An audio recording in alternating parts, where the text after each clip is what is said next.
Welcome back to the Dream Woman podcast, where we're talking all the things about love, relationships, and the betterment of the planet. I'm your host, Taylor Carr. I'm Katelin Power. And I'm Katherine Wehler. We have a great conversation ahead for you guys today. We're going to be talking about astrology, 2025, 2024 astrology, dating, love, and so much more. And we are here at the Dream X Studios in Newport Beach, which we're just having the most amazing time here together in person. Yes! Best time. Best time ever. And Katherine is our resident astrologer for today. So we're going to let her take the lead on this episode. And what's cool is that I'm a beginner. I have no idea what's going on, which is why it's so fun, because if you don't know anything, you're going to get so much from this conversation, because I also don't know things. So if you're ever too high level, I'll be like, wait a minute, what are we doing? Yeah. So yeah. I love it. And, I was telling you guys before we even started, right, that what I love most about astrology is how we live it, right? The astrology is astrologing no matter what. Can't stop it. Can't stop, won't stop. You can't stop. You can't stop that moving train. So, I think being consciously aware of it is so helpful, because then you can better navigate these conversations that we're already having, right? It's a tool. Yes, exactly. Yeah, so I'm super excited to talk astro. Where do you want to start in terms of... So one of the conversations that you and I have been having throughout this whole year was the astrological dumpster fire that 2024 has been, especially in the realm of dating. I wouldn't say it's a dumpster fire. It's like a baby, it's like a trash fire. It's a check-in point for sure. Yeah. But we've talked a lot about this and kind of like why it wasn't the best year to date. And I remember you saying that, like, maybe it's just not the year to date for most people. For lover girls, For lover girls especially. And 2025. And boss babes. Yeah, boss babes. 2025 looks a little bit different. So maybe we start with 2024 and what that looked like and why. Yeah, absolutely. Well, I think we can't talk about 2024 without addressing like what I like to call the big kahuna in the room, which is Pluto changing signs, right? Pluto fucked it up. Pluto was fucking up some shit. I was telling the girls before that it cock-blocked me for 16 years. Who's been personally victimized by Regina George, by Pluto. No, but it also is divine protection, right? But Pluto is essentially this planet of change. It's the outermost planet, right? So it affects our society at large. So I know that Taylor loves to talk about the macro, right? And how that affects the micro and vice versa. And Pluto is the king of that, right? It's a planet that has to do with our transformation, our death and our rebirth, and it goes through this process by magnifying the sign that it's in and its qualities. Dialing that baby up. Yeah, we're going up. So You're so cute. I'm like trying to understand everything. She's got like it. such a good Got hype it. woman. And she's like, yes, astrology. Pluto. My cheerleader. Yeah, always. But yeah, so, in terms of the kind of transformation that we saw over the last 16 years, this largely affected Capricorn, right? So people with Capricorn placements, but also, again, just our society at large when it comes to the Capricorn area of life. So the thing about Capricorn is that Capricorn as a sign has to do with societal structures in and of itself. So it has to do with things like patriarchy and capitalism, leadership, right? Who is at the top, who is at the bottom, and the kind of ladder in between. So when it comes to conversations around, family structure, government structure, gender norms and identities, all of that was very much the conversation, right? Again, both on that societal level, but also predominantly in those individual spaces as well, right? So I think what's interesting about this is that Pluto and Capricorn predominantly affected what we call the cardinal signs. So this is Aries, Libra, Cancer, and Capricorn. And is that sun sign, moon, or both? Anything. All of it. It could be your Venus, like you have a Venus in Cancer, right? So even though, Pluto was in Capricorn, it was opposing, so it was opposite Cancer, right? So your relationships, how you do all the Venusian things, love, money, beauty, right? All of that was really affected. It's in your 10th house, so it had to do with your career a lot too. That hits. Yeah. Lots Are you of okay? changes. I'm okay. I'm like emotional check-in. I'm still here. We're good. But look up, if you're watching, look it up if you don't know yours right now, because it'll be really fun for this episode to see how this affects you. Yes. And I like to use astro.com for that. Astro.com. Because then you can get your Placidus house system. It just runs it automatically. But it's the most accurate one, right? And it's easy to read. But yeah, so, the thing is it affected these 4 signs the most, right? Myself, I am a practically all cardinal person. So like every area of life underwent a change. Taylor, I know you have a lot of Libra in your chart.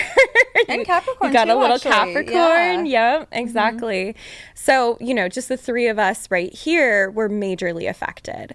The thing about the cardinal signs that I find really interesting is that these are the natural leaders of our society, right? So Aries are all about their independence and their self-identity, right? Who am I? What do I want? And they lead through that. Cancer is all about the home, family, communities. Libra, right, is about relationships and our interpersonal connections, right? Romantic and otherwise. Tay is a proud Libra. I'm Every so time it proud. gets brought up. Very proud. Yeah, That's me. That's me. that's your princess. That's me. Yes. I'm doing my life's work. Yes. Yes. And us too. I mean, that's our moon, right? So that's like our heart and our soul and our emotions. Yeah, that's right. I'm just a Libra moon. That was our Libra motto. moon. I'm just a Libra moon. I can't help it that people love me. Can't help it. It's just written in the stars.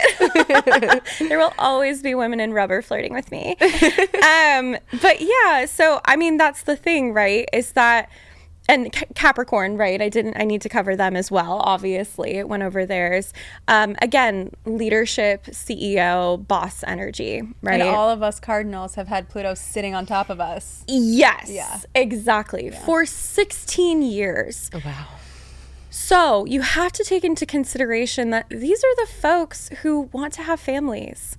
These are the folks who want to be in love, right? The lover girls, the These lover are the boys. lover girls, Yeah. the lover leaders, boys, next level and the leadership. leaders. Exactly. And not just the leaders, but the leaders that are the pillars of our society.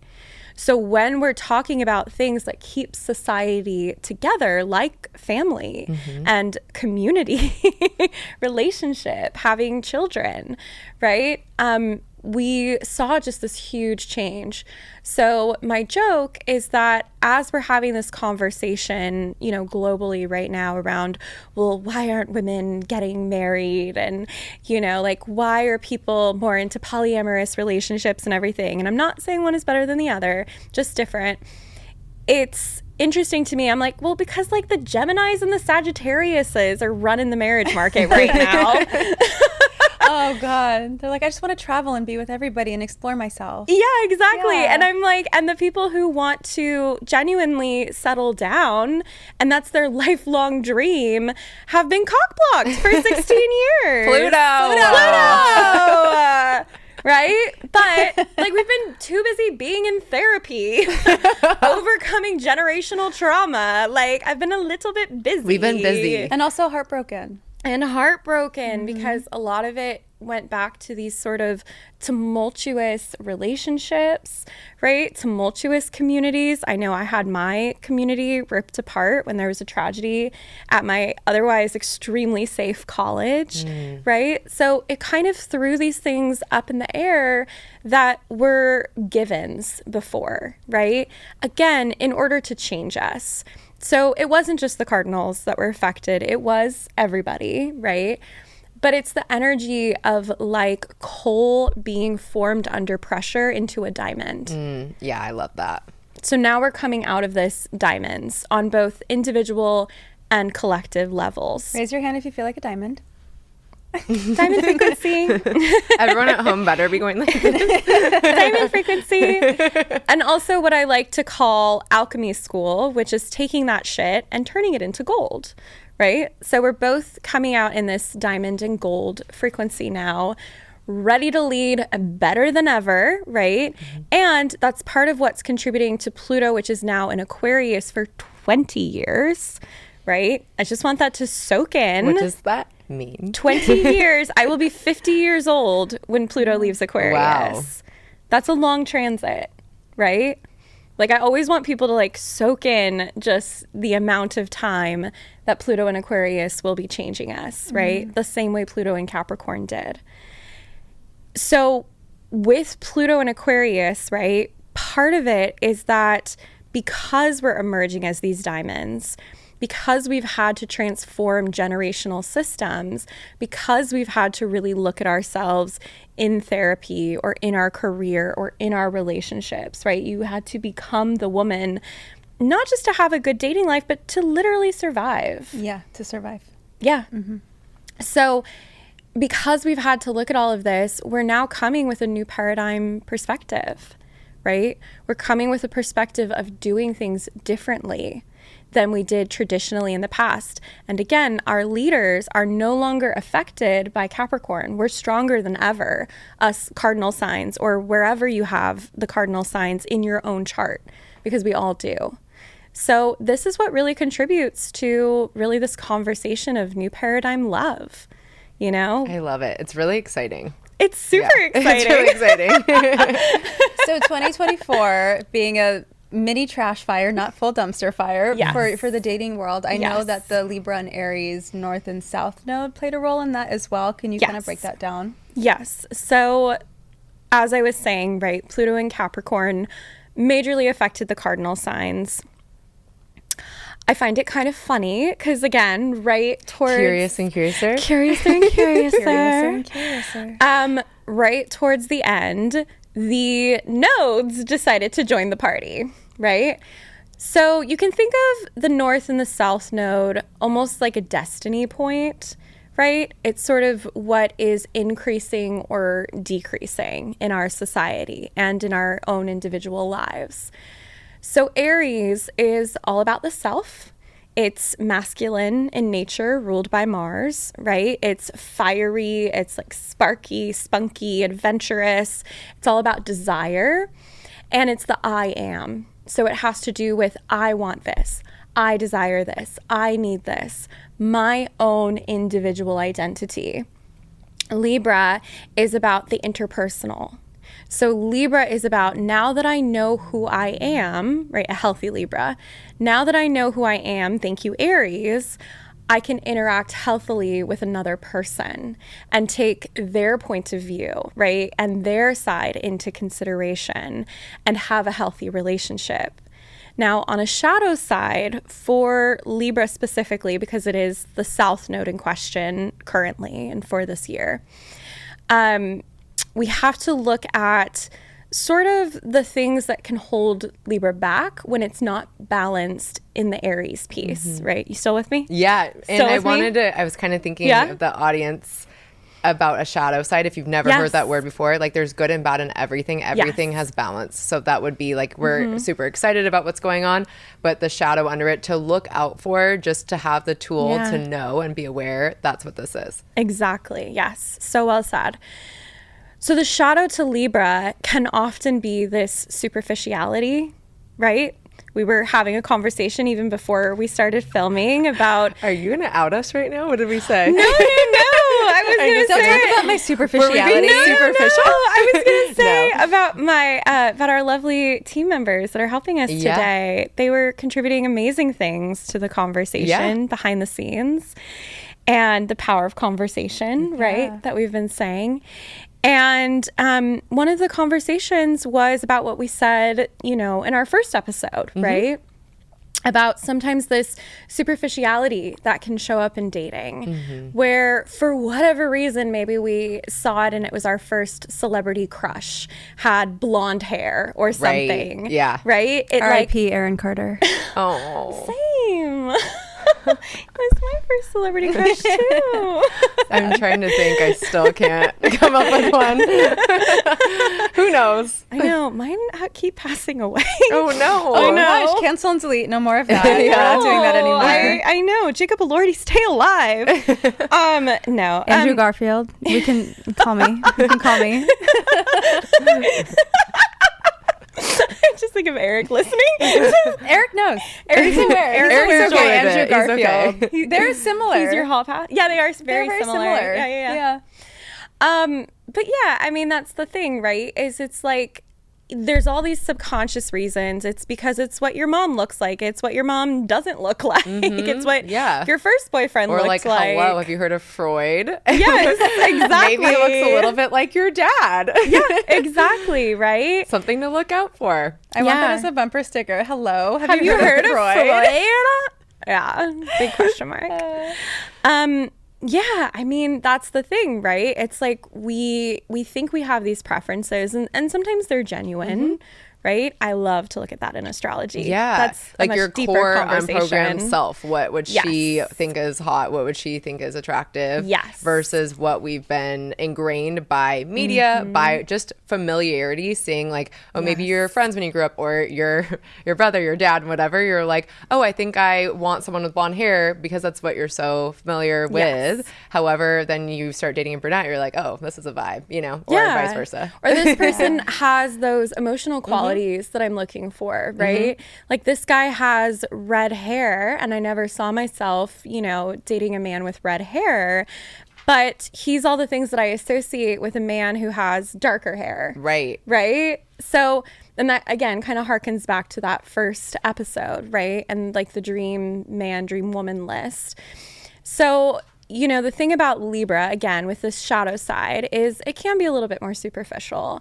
It can be a little bit more, like Taylor likes to say, playing the good girl, right? Or, you know, being... Glinda, right? Glinda. That She's good girl very programming. Libra-coded. Yes. And flirtatious. Yeah. And toss. but it does. Toss new Some of it hands. comes from a place of manipulation. Yes. And I know that because I am a Libra. Yep. And I was raised by a Libra man who was all about that, all about charming the women and manipulating them into doing things that they didn't necessarily want to do. And I feel that in myself too. I have that quality of like, well, I can just make anyone fall in love with me, and I have that je ne sais quoi. But you have to like really come to terms and like heal that Libra quality in you so that everything is authentic and really like a true connection. Yeah. I really realized that I was living with my cousin, and she's also a Libra moon. And I was like, why do we act like French courtesans? Like, It's so that energy. well, yeah. It is that energy. Yeah. Like, I was like, that is like so strange to me. And it really made me question it though, right? Because yeah, sometimes it can be fun and playful, but then also sometimes it can be manipulative, right?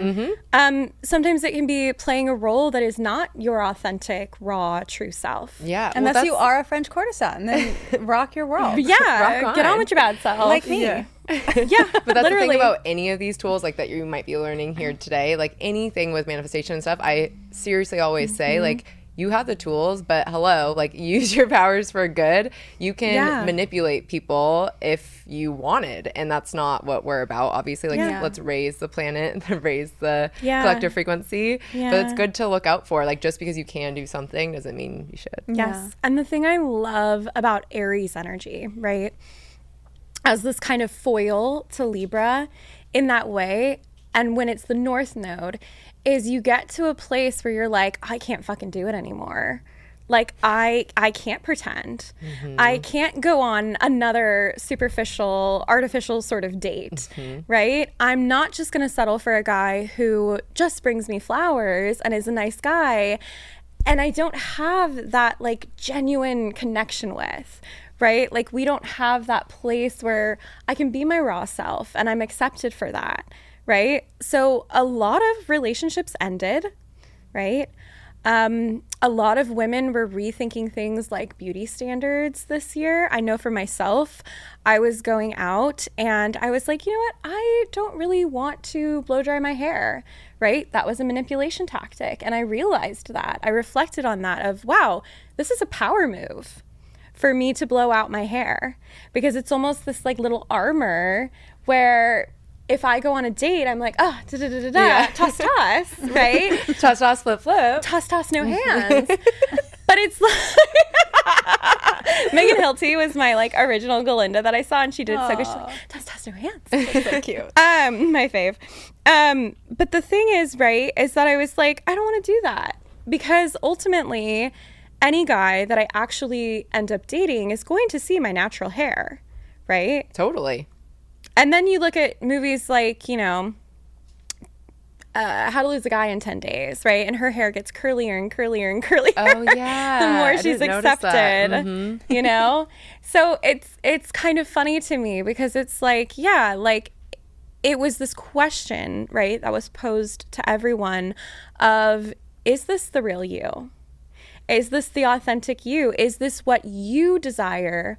Or is this what somebody else wants, or what somebody else wanted for you, right? And again, that really threw relationships into disarray.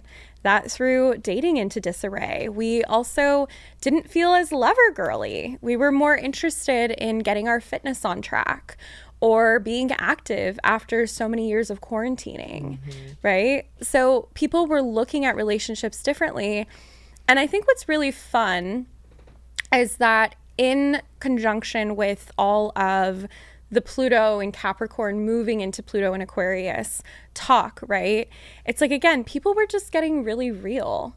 Taylor was one of those people.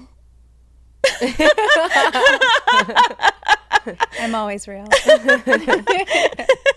She's always real. But I just like honest with yourself, right? Yeah, I think I grounded into something different. I would say December of last year. Like I was sitting in the perfect everything with the perfect business and the perfect guy on a boat, and I like just kept hearing this voice in my head that was calling me in a different direction. And I had to get curious about what that actually meant for me. Yeah. And to be fair, right, the nodes have been here since July of 2023. So it wasn't just 2024. So that was part of what you were experiencing. But and I will say that, you know, I think what's really interesting, and I do teach my clients this, is oftentimes when you do all of this work and you go into this like bubble of like all the things that you're learning and becoming and this, you kind of just get spit out on the other side as the exact person you already were with more information.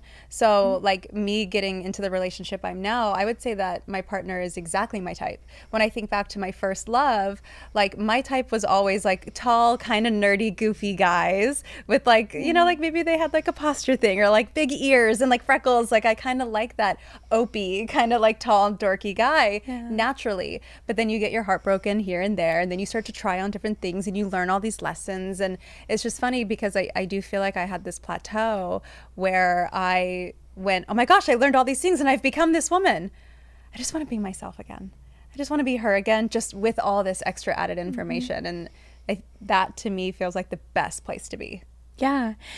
And I think that was the invitation of the astrology, right? We were coming off of the Taurus North Node, which was sprinkle culture. Which is so disturbing. What is sprinkle culture? You don't know about sprinkle? No. Educate me. Girly. What? So you can break this down the best. There's a woman on TikTok. I will not say her name. We'll just call her Sprinkle Lady. To each their own. Okay. Yes.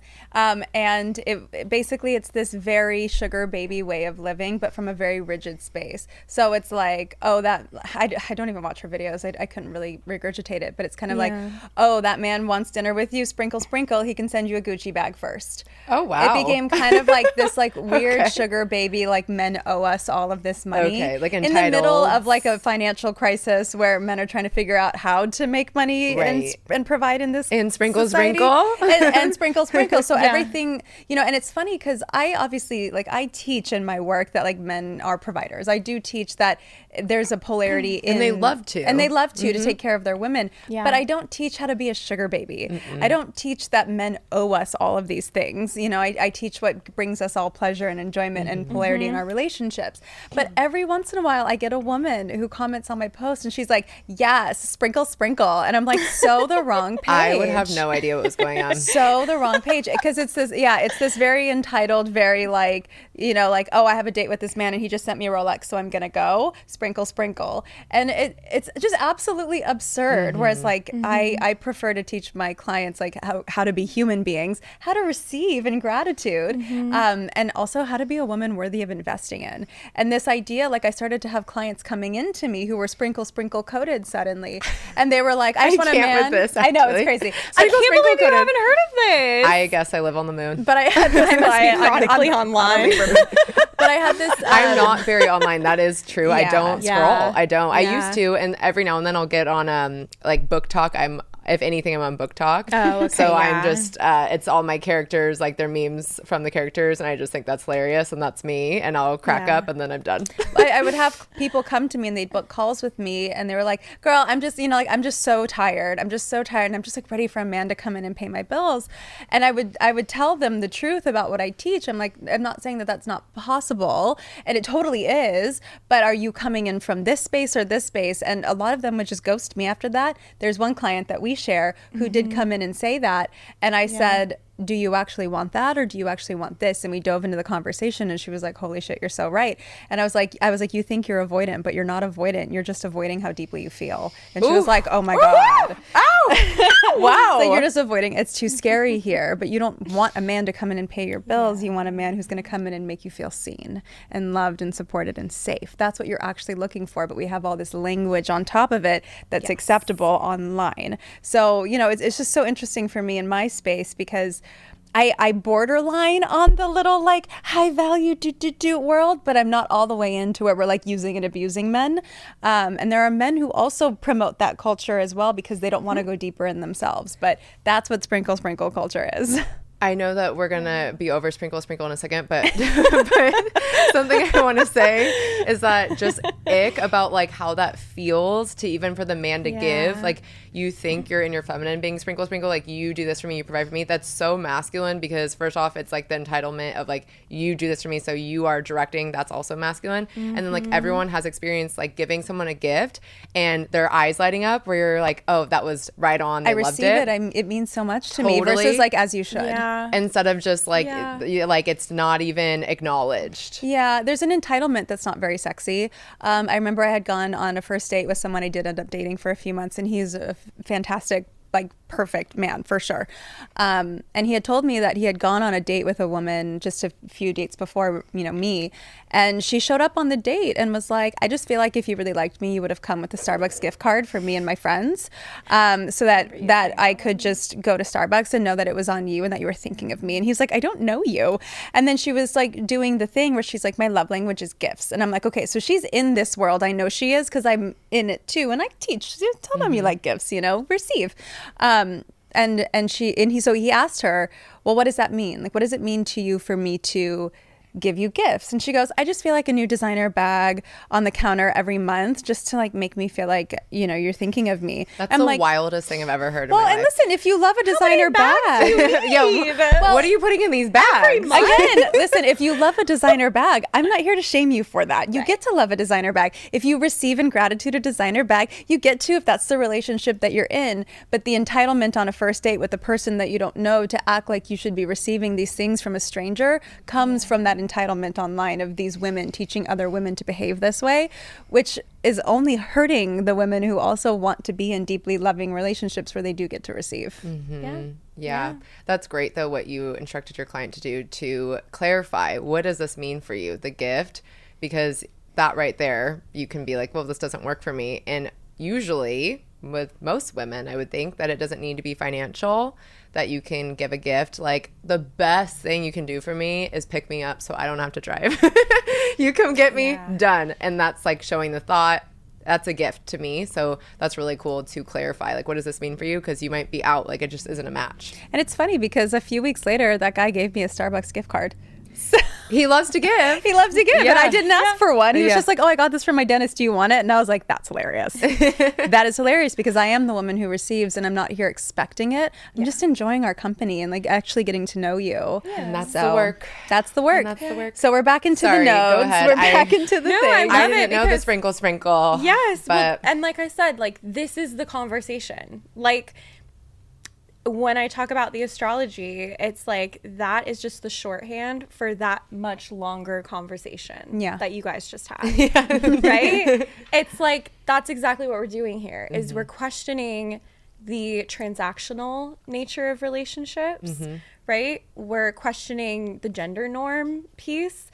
And again, which things that are more traditional work really well. Yes. Right? And we need for polarity. And what things are outdated that we can let go of. That's why I call it classic dating with a modern twist because it gets to be both. Yeah. Can you tell that the astrology over the last year was really reflective of Taylor's astrology? I did very well this year. This is my time to shine. This year was great. I love this year. You had a great year. I had a great She year. had a great year. One of the best years of my life. Because like this is what she's here to share with the world, right?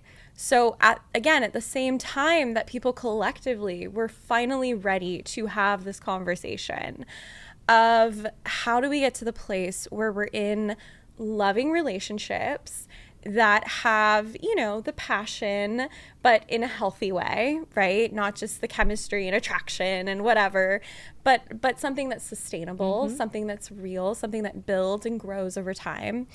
How do we have that? And how do we also have the standards, right? We want that love connection, but we also want someone who, you know, isn't a mess with their finances, right? Because that can feel unsafe for women, especially. because you take that on. If that goes as far as it, that becomes your debt. That becomes your problem. But also, like, I have clients who come to me, you know, heartbroken from men who the woman was paying for everything, and the men were using them, and they were using them as a convenience and a place for free sex, free food, all the things, and a free Happened apartment. to some of my girlfriends. Yeah, and that does happen too, where the woman's now. It happened to my mother, and this is part of why I got into this work too, is because I watched a woman burn out with a man who wasn't willing to help, and he was just enjoying his free ticket, and that does happen too. And now my client's in this relationship with this man who's like, he's so great. He's like a blue collar worker, and he's working so hard to make her happy, and they're just so happy together. And she's a nurse, like she makes money, she's enjoying herself, but he is like so in love with her, and this is the first time she's ever received at this capacity. I love that. You know. And they're both really tall. And they're both so tall. She's like, which is really important. It's like really important. He's 6'7", she's 5'11". It's crazy. If they plan to have children, Yeah. have tall babies. Tall babies. Tall babies. Gonna have a basketball team. Yeah, exactly. Right. So again, like I, you know, had a session with Taylor back in, I think it was October of 2023. And we were talking about some of the things that were upcoming. And I even told her, like, I see you working with more men. Everyone I've sees worked that. with more men. I have, Yeah. same clients as before. They just kind of circulate around. So no, not really. Yeah. Yeah. Well, and again, it'll keep on going right into 2025. But again, just basically this conversation of everyone saying, you know, I'm tired of the dating apps. I'm tired of superficial relationships. I'm tired of quickie relationships. I want the real thing, right? And especially going back to the Pluto and Capricorn conversation, the people who have always wanted that, right? The people who were journaling when they were 5 years old about living in a house with their dog and their 2 kids and their spouse that brings them flowers and everything. So 2024 was really the year, again, for the lover girls, for the boss babes, to get in touch with, what do I want? You know, what do I desire? How do I want my life to go? I think in a really healthy way, we decentered men. We decentered relationships in general. I know a lot of girlfriends who got into relationships, right? Lots of Libra risings, especially because they had the North Node going through their 7th house of partnership.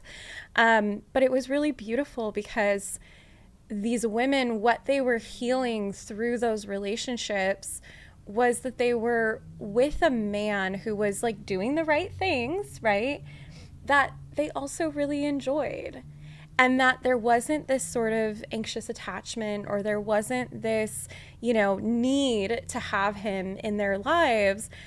But for the first time, they were in a place where like, whoa, I can say my boundaries, and this man respects that. Mm-hmm. This man likes it when I say, no, I don't want to do that, right? Instead of just being like, yes, let's do whatever you want. What do you want to do? Let me plan the day, right? They took a step back from that. So I think it was just really healing for a lot of people. I think it's an ongoing process of healing and evolving and growing for a lot of people. But I think 2024 was an extremely important year in the conversation of new paradigm love and new paradigm relationships. And what happened with the men? Because you've talked about like for the boss babes and the lover girls, but I know that Aries really impacted men in 2024. Yeah, I know or masculine energy, I should say. I know a lot of men who went through a process, again, the good guys, right? This was the year for the good guys. It was the year for the good guys. The good guys were guys. Winning this year. Yeah, this is the year for the good guys. I know a lot of good guys. Taylor's gonna sob. I'm crying. I'm just happy. Yeah.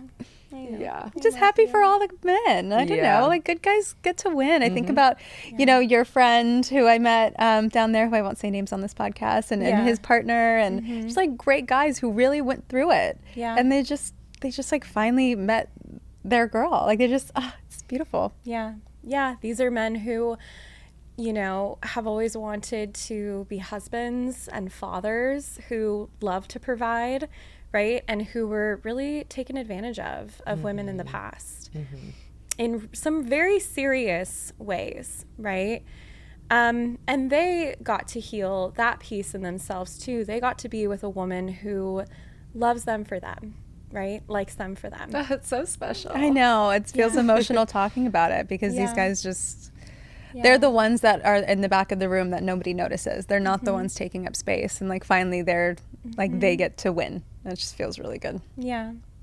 So it really was a great year for the good guys. I know men that are married and went through a process of getting more in touch with their own inner king and masculine, and the women that they're married to were like, oh my God, like finally, like he's always been amazing, but I've always been now like, I'm ripping off my clothes. literally, like now I'm like, oh my God, get over here, right? They made friends with other healthy men, right? They made those connections that we as women, it's so easy for us in our society to have a ton of female friendships, to have conversations like this. That's much more difficult for men. And the interesting thing about like the good guys, right, is that they're really craving that. They're, again, like I was saying a few episodes ago, like a lot of the people in my life, the men in my life, they're scared of the emotional intimacy piece of it because the other pieces are easier. It's easier to plan a date and pay and give a girl flowers. It's harder to be with a woman who you have those real feelings for. It's hard to care. They're scared of caring. They're scared of caring. So this was the year where they got to care. They got to care. And they got to care in a way that felt, challenging in a good way, right? Because Aries is kind of like, are you up for the challenge, right? Like completing a really good workout where you just feel confident about yourself after. So they got to kind of sharpen their skills and feel a little bit more confident. And they got to do so in a safe environment where, again, their like inner child piece, right? In these guys' cases, they need to play more with their little boy because they're such good men that it's like, hey, what about that little boy that loved playing with Legos, right? Or loved a board game? Can you explore that a little bit more, right? So this was an important year for them. So funny that you said Legos because my friend started dating this guy. Great guy, everything's great, but in the beginning, very beginning, just had met him, and it was the first time that she saw his place, and she goes, he's great, X, Y, Z. He has a lot of Legos, and I'm driving us to the movies. I said, how many Legos? How many Legos are we talking? It's a lot of Legos, but he's a great guy. and it hasn't been a problem. But it's the same thing for her friend who I just mentioned. Like when I met him, he came in and he showed me this whole collection of these like ships, these ships that are like a puzzle thing that he has. He literally brought up like this entire binders and binders and binders and binders of these little boats that he can like extend, and they pop out like 3D boats. This is so funny. Cool. But also my partner is the same, where everything is board games, and he's just like, he's like, how do I have a game room in the house that we build? And and I'm like, okay, we're gonna build a game room. I'm like, okay. And he's like, can I put resin on them and hang my puzzles on the wall? Because he can do it. I know he can do a jigsaw puzzle that's like a million pieces in like an hour. That's how his brain works. Yeah. These are these guys. No, this is really cool to know, because we just aren't used to it, I guess. So for me, I'm going, how many Legos? Because like, what are we? I was thinking kind of like hoarder, whatever. And how many Legos are too many Legos? Exactly. So that's what we were being curious about. Yeah. And then I mentioned it to, I was having dinner with my friend and her fiance, and he has Legos. And they have little Lego sculptures in their apartment together. And he said, no, like this is like a thing. So I said, we don't need to be worried about this. He said, no. And he's an amazing man too. So, something to, it's great that they have their passions. Like maybe that's like golfing, or maybe it's Legos. Well, it's interesting too, because again, those men are builders. Oh, interesting. They want to build. Some guys are at strip clubs and some guys are building Legos. They want to build. I'll take the Legos. I'll take the jigsaw puzzle guy.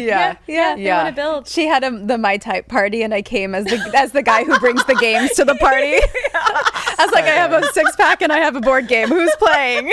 So good. Oh my God. I mean, a puzzle, I'm so down. The Legos threw me a little bit. I'm not going to lie to you. But it's okay to not immediately shut something down and go, okay, because she was bringing it up to me. Is this normal? I said, well, how many Legos? So we're not going, ew, ick. We're going, let's be curious about this. Let's be curiouser. It could be red flag, could be green. We don't know. So let's go back into this really quick. Yes. I'm going to guide us back into this. Guide us back. Sorry, it's always me. It's okay. Caitlin's our fairy. I love it. We're all Legos. Did you say I'm the fairy? She's the fairy. I already flew away. So we talk about like, okay, the lover girlies, then we talk about like the really great guys, but I also want to talk a little bit about the extinction bursts that I've been seeing all over the internet, because extinction bursts is basically when a thing or a type of person or a quality is fighting for its life because it's about to go extinct.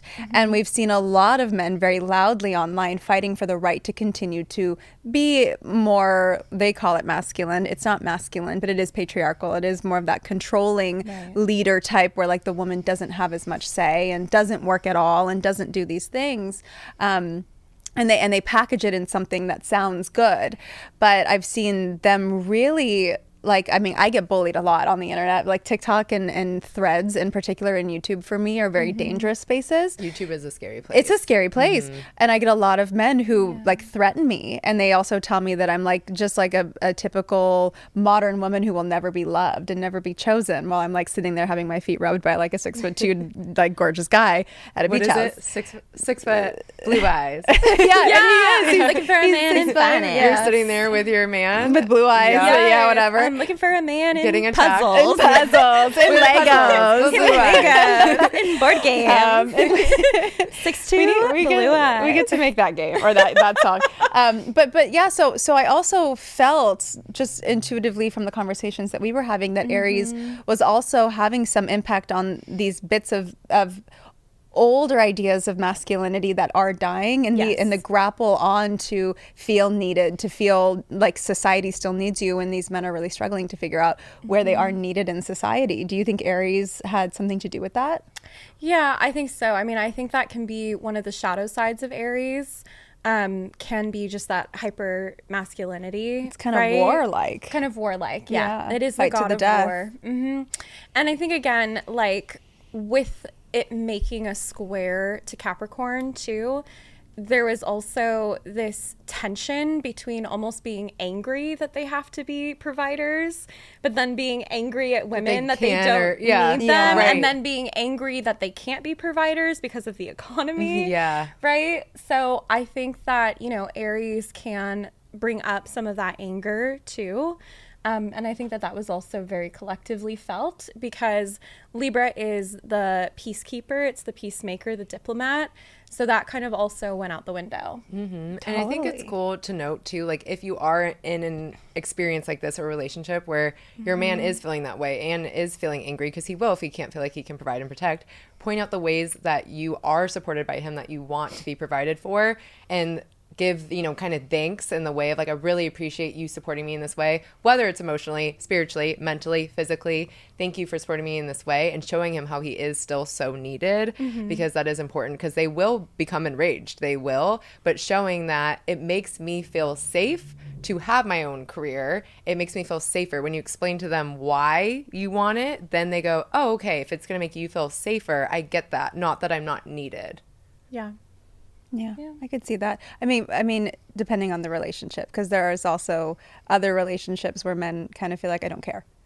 And Right. we want to make sure that those women feel heard and safe too. Again, there's just a lot of nuance in this conversation. But when it comes to that type of man who's unwilling to let go of that version of, I can control this woman or this relationship, and that is my job, that is unfortunately an unsafe dynamic too. So no matter how much we tell them what we want or need, they don't totally care. And women are evolving out of those relationships right now, which is making them even more angry. Like the whole movement of this word that I'm really not supposed to say, but I'm going to say it, is this incel movement, these involuntarily celibate men who are on the internet bullying women because they're so angry because no woman wants them. That has been characterized, I guess actually the red pill manosphere community on Wikipedia, they're categorized as a terrorist organization. Oh. Very interesting. And it's not a large group of people, but it's a loud group of people, so it feels large. And then they have these podcasts and they bring women on who are like OnlyFans models and stuff, and these women don't totally know how to respond to the questions that they're asking, and they're taken off guard, and so they make these women look so stupid, and because it's loud on the internet, it starts to feel very real and very true. And when men go through heartbreak, and they've been through enough heartbreak, and they've collected and gathered evidence that women are bad, women only want men with money, women are all these things because they couldn't provide the emotional side of the relationship, they're going to look on the internet for why women are wrong and they're right, because we're always looking for why we're right. We're always looking for our own confirmation bias, and when we don't have that emotional intelligence to look for other opinions outside of our own bubble or our own algorithm, we're going to stick to that. So these guys are finding these men who are putting them deeper into this hole of this mental instability, and it's worth noting. But I did see it get very aggressive last year, or this year, I should say. I'm sure this episode will land in 2025, but Yeah. Well, and that kind of takes us into the energy of 2025, Yeah. right? Yeah. Because we Tell are us. starting off with a Mars retrograde. So again, Mars is the sort of masculine ruling planet, right? It is this god of war. It's in Leo, it's in Cancer. So I hear Leo and I'm like, something about that is me. yeah. and Cancer. Cancer is you. Oh. Yeah, both. Oh, Goodness. that's special. Yeah, but that's like the opportunity for men to, really look at things, right? I don't know if all of those men are going to take this opportunity, but again, within the societal conversation, I think there is going to be examples of masculinity in certain grandiose ways imploding on itself, right? Again, kind of that like needy nature or that entitled nature imploding on itself, because now Pluto is in Aquarius. And so it's a conversation of what is for the greater good, right? And how do we follow our hearts to contribute our gifts and talents for the greater good? So any conversations around like too much selfishness or too much pride, that's going to come crumbling down in some way right as we start this year. I love that. Yeah. So we've got the North and South Node are Pisces and Virgo. Yes, that is also changing in 2025. So we already kind of dipped our toe into this because we had a Pisces eclipse back in the fall. When was that? That was September, I want to say. Okay. Yeah, September. September. So with the Pisces eclipse, right, and with the Pisces North Node, now we're focused on the dream. Now we're focused on frequency, right? So we're moving from this very individualistic nature of Aries. This is what I want. This is what I need. This is what I desire. And we're moving into a Pisces territory that is a little bit more dreamy, right? It's a little bit softer. Venus herself is exalted in Pisces. Anytime Taylor hears anything dreamy. So just imagine Dream Woman podcast. So just imagine Taylor like walking into a gorgeous palace, and it's all her favorite food. It's not her home, right? But it's this gorgeous place that's been prepared for her. And here's this gorgeous goddess. That's Pisces, right? Little Pisces rising. It's me. Yeah, it's me. But that's Pisces, right? That's the nature of Pisces.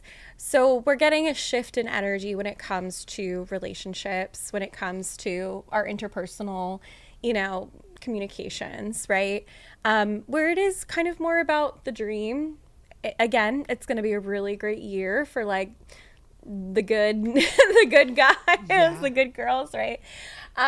Because it really truly is, again, like now Saturn is also in Pisces. We're going to start to construct the dream even more. The dream becomes reality in 2025 even more than it was in 2024. So Pisces and Virgo, obviously, like this is a node that is special for me and my partnership, because my rising is Pisces, my partner is a Virgo sun, and that was something that you initially like immediately saw. You're like, well, that works. That was one of your first things that you saw, because they're opposite of each other. And I think about so Pisces, is it the north or south node? The north node. The north node is going to be in Pisces. That makes sense because Aries moves. So the south node is Virgo, and Virgo is a builder. Virgo is the craftsman, is a fixer. Yeah. So we've got this like fixer, masculine kind of energy, and this dreamy, feminine dream energy coming in. Very much so. Hot. We're letting go of the perfectionistic tendencies. We're letting go of I have to fix this, right? Or I have to clean this up. And we're embracing that the detour sometimes is the destination. Ooh, I love Absolutely. Absolutely. I think I've gotten so much less interested in the destination. I will say, I think that's kind of that, like putting our future self in the future all the time. Suddenly I'm like, ooh, this moment is great. This moment's also great. This moment is so great. Oh my gosh. And like being more present with your life and actually enjoying it. Yeah. The other thing that's happening too is that Saturn is also going to dip into Aries for a little bit. So Saturn's been in Pisces the last few years. Again, that's the dream builder. So now we get more of a structure for the masculine, right? So maybe these guys that have been in these masculine groups, they start building businesses around it, right? They start talking about it more. It'll be going through your second house. So maybe there is an offer that's created for men, right? Like specifically kind of deal. When does that happen? Ooh, Taylor, building that program as we speak. I forgot the dates because I have to look. So many dates in my head right now. Yeah. That's so interesting. So also people who have been in their Saturn return, the Pisces Saturn generation, they're about to get out of it. Yes, that is me. Oh, you too. I am she. Are you a Saturn in Pisces too? How old are you? 31. Okay, you might be. I had to think about that. It might be. But yeah, we're going to start finishing out our time too of being in our Saturn return. Those of us who have had Pluto going through the 7th house for the last 16 years, and Capricorn is again ruled by Saturn. It might be our time to start meeting some people. Yeah, that feels so cool. Having some lucky breaks. I know for me, like my Saturn return was in Capricorn, and that was during the pandemic, and we went through a lot, but I actually had a pretty decent Saturn return. But my goodness, those of you who have been going through your Saturn return in Pisces, I have noticed the shit show. Like, just to be frank, like some of my best friends, I'm just like, are you okay? And they're like, absolutely no, I'm not okay. What if someone doesn't know what a Saturn return is? I remember you told me, I think I'm done with mine, thank God. Yes. But yeah, a Saturn return is basically a point of maturity. So, it happens around your 30th birthday. Like 28, 29 is when you start. Yeah, 20, depends. You could be earlier or later, like maybe 28, maybe 31. But basically, it's this point of maturity where Saturn is back in the place it was when you were born for the first time ever. And you start to really come into your life's work. So again, within this conversation of like the economic piece of this, right? Saturn return is a time where people might feel a little bit more instability, right? If they're not aligned with what their Saturn wants from them. This is so or funny relationships because I remember ending. Yeah. she was on my podcast and we talked about it because I had just like, I don't remember how many months, but you just told me I'd just gone through my Saturn return or whatever. And that was when I left corporate and was going full time in my business after building it on, you know, alongside It was the same for for a me long too. time. Yeah. So it was a big deal where finally coming into your soul pole career, coming into your own, like what you're supposed to be doing full time. Yes. So I think we were giggling about that because it was like pretty much right when it happened. Absolutely. Mine is happening right now. Yeah, there you go. Mine is in the 9th house, which is the podcasting house. Oh, well, that's interesting. Yeah. I've been saying, I was like, I just want to sit and have people ask me questions. And then I manifested it. And here we are. And here we are. But And I was also in my relationship. My 3-year relationship was exactly like from the beginning to the end of my Saturn return. The Yes. moment it ended, he was Yes. out of there. I was like, I thought I had it. Like I thought I nailed it, but it was actually the most important lesson of my life because that put me on this path. Yes, yeah. 100%. So to dial it, I mean, you explained what is happening in the Yeah. planets, but what it is like an extreme amount of growth and like a small period usually. Yes. To up level you to where you're supposed to be. Yes. And again, a lot of the people who, you know, wanted the family, who wanted to be in a healthy relationship, who are ready to do so, right? They're the ones like myself, right, that are now 30 or 31, 29, right? So they're at that age where they're starting to take those things more seriously and finishing out Pluto in Capricorn, which has been there for 16 years. So literally the entire time we've been dating, again, it's opening up a whole new world of possibilities. A whole new Whole new world. You need to do that, not me. You see how I stopped? I was like, get the singers on it. But yeah, so it's, you know, I think it's a very exciting time. It can be a challenging time for the collective in terms of like the community that you were talking about, right? They feel their power slipping away. That's the Pluto in Aquarius. We're giving voices to people who have not traditionally had them, right? We're giving power back to the people. So we're queering everything. We're introducing new concepts and new choices. And we're asking fringe groups, right? Like the, you know, neurospicy, neurodivergent community, right? Love on the spectrum was super popular. Oh, yeah. When Pluto went into Aquarius, and people were saying, who are dating coaches, they're like, oh, this is just secure attachment, Yeah. right? It was so refreshing. Yeah. Yeah. So those are the kind of conversations that we're entering into. And again, naturally, some people are going to be very inflamed by that because it affects them and their power structure, right? And some people are going to, again, have that whole new world opened to them. We got Ariel vibes for 2025. Yeah, yeah. So I guess a question that I think that people might have for the astrologer is, because this is the Dream Woman podcast and we are at Dream X Studios and everything is about the dreamy Pisces energy coming in. Yes.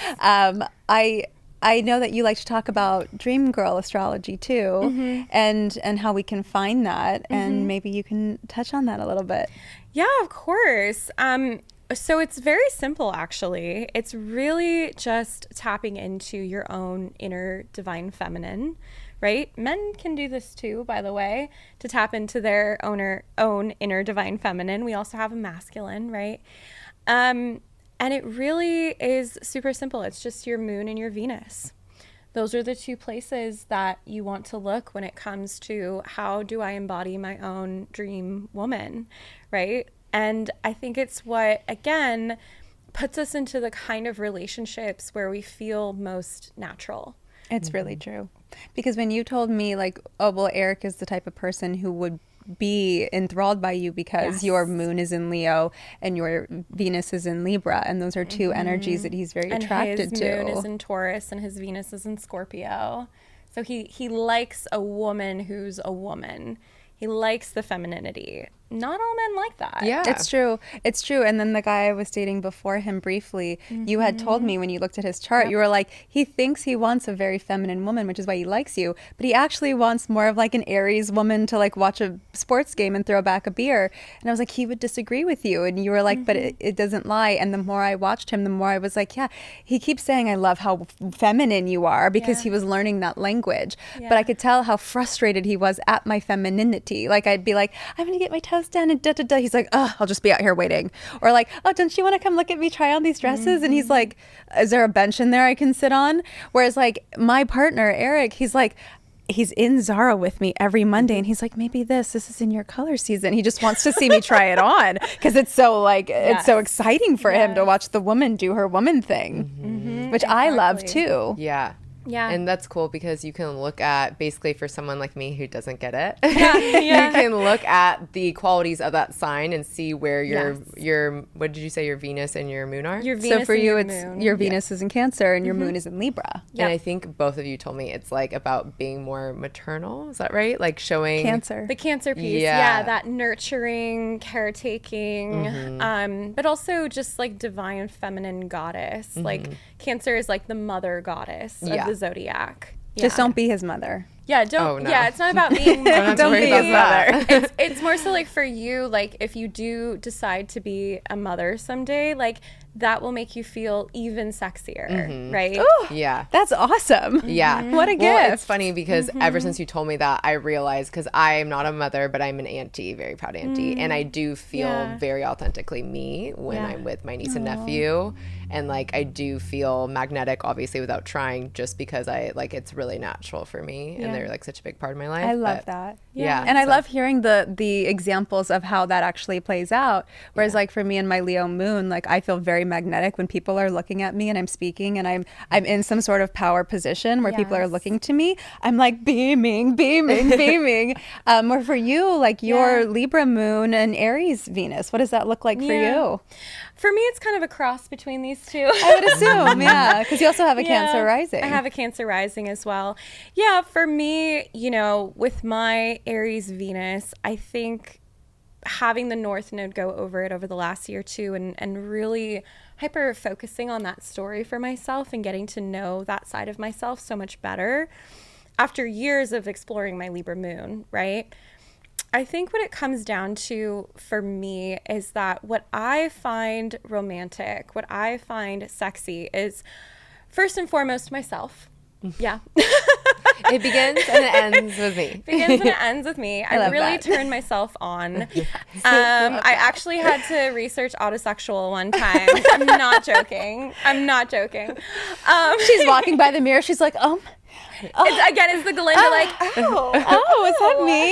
Yeah. I'm hot. Yeah. I mean, there's something about me that really does it for me. No, I'm just I kidding. love that. That's perfect. I'm obsessed. That's what again, like everybody wants that, right? There's something about you that does it for us too. Don't worry. Thank you. But yeah, I mean, I think for me it was coming to terms with the fact that in relationships, in my authentic divine feminine, like I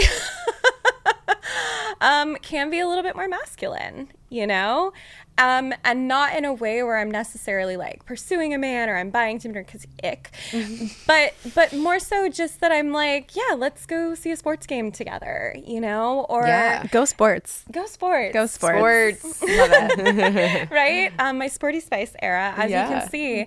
I feel my sexiest. I remember a friend asking me this a few years ago. She's like, when do you feel your sexiest? And I like took a second and I was like, honestly, I was like, when I'm in the middle of a workout and I have no makeup on and I know my face is like beet red, but I am so proud of myself. Like I have that confidence. She's like, yeah, off camera over here, right? I have that confidence of I just did that for me. And I just got through that challenge that my body was like, I can't do this one more second. And I did it, right? Also, honestly, within sex, I love being the star. I love having the attention on me, right? I love even just the physical act of it is fun for me. So I think that like fun and playfulness mixed with the very feminine Libra moon and the sort of like flirty fairy Libra moon, right? That's kind of what makes me me. And then the Cancer rising is what you were saying with like your niece and your nephew. When I'm around children or, you know, when I'm in a nurturing aspect of some sort, I really feel most like myself. So these are the ways that we can really play with those archetypal energies that are unique to us, right? Unique to what makes us tick, what we want in a relationship, how we feel the most beautiful and the most desirable. And again, like Taylor's example, someone such as Eric, right, is a very natural fit. And again, I want to point out that you guys don't have the exact same placements, because a lot of astrologers, when they talk about synastry, will say like, oh, if your Venus is in his first house, or if your moons are conjunct each other, or your sun is conjunct his moon, right? And I love this terminology. The moons conjuncting each other. Yeah. Like the moons mooning each other. The moons are mooning, right? But it's so interesting to me because that's kind of what I call old paradigm astrology, right? It's matchy-matchy. It's not polarity. It's a little matchy-matchy. Yeah. Yeah, it's a little too matchy-matchy. We're super polarized. We are not, like for as similar as we are not similar at all. You have similar values. We have similar values. We feel like home with each other. He's never made me nervous. Like it's so home feeling. But he challenges me and I challenge him in all the ways that like I'm all the things he's not and he's all the things I'm not. Yeah. Yeah. Yeah. And I think that that's what's so beautiful is, again, like you just being in your own embodiment, right, is what attracted him. And even within your relationship, you feel more and more and more like yourself. Yeah. Right? I do. And more accepted in that embodiment versus that other relationship where he wasn't a bad guy. He was a nice guy. He had all of the intentions to treat you right. Right? And he thought that's what he was supposed to want. But I looked at his astrology and I'm like, oh, that's not at all what he wants. The difference between the conditioning of what you think you want and what you're being told that you want versus who you actually are is a really big distinction. Yeah. And I think what was so beautiful, using you as an example, is like, again, Eric really sees you for you and appreciates those parts of you, right? And whether you're in a relationship or not, you can do that for yourself, right? I mean, how could he not? Like, he was my friend who was literally like holding my purse while I was drunk karaokeing. And I was like, we're just friends. Can you get me home? Like, how could he not, you know? Exactly. Yeah. Back at the other iteration of me back in the day. Yeah, exactly. So to kind of start to put a button on this beautiful conversation, as far as 2025 goes, because I know people will be, you know, beginning of the year looking for conversations like this. What should the people know about 2025 collective energy that you've seen? Yeah, I mean, the last thing I wanted to say about 2025 as far as relationship goes is that we are going to have a Venus retrograde. So we have this. I never like those. As much as Venus is my girl, when she goes backwards, she's like not my girl. Yeah. Yeah. Well, we are going to have a Venus retrograde, right? Which is, you can think about it like Persephone. She goes down to the underworld, right? 40 days and 40 nights. Taylor's favorite. She's not pleased. I'm not pleased. But we are going to have a Venus retrograde during Aries season, in Aries, by the way. So it'll be my natal Venus that is in the retrograde motion. So I think overall, taking that also into consideration on top of everything else we talked about, 2025 is going to continue the conversation of 2024 about getting real about what's right for you, right? Not just what's right for your mom or your sister or your best friend, appreciating those differences within each other, especially with the Pluto and Aquarius aspect, right? I love that we're filming this when Venus is conjunct Pluto and Aquarius. That's today. That's today. Today. Because it's the new paradigm love conversation, right? And I think also just, again, constructing the dream that you want to see, staying in the frequency that you want to be in. So if you are someone who wants to be married, right?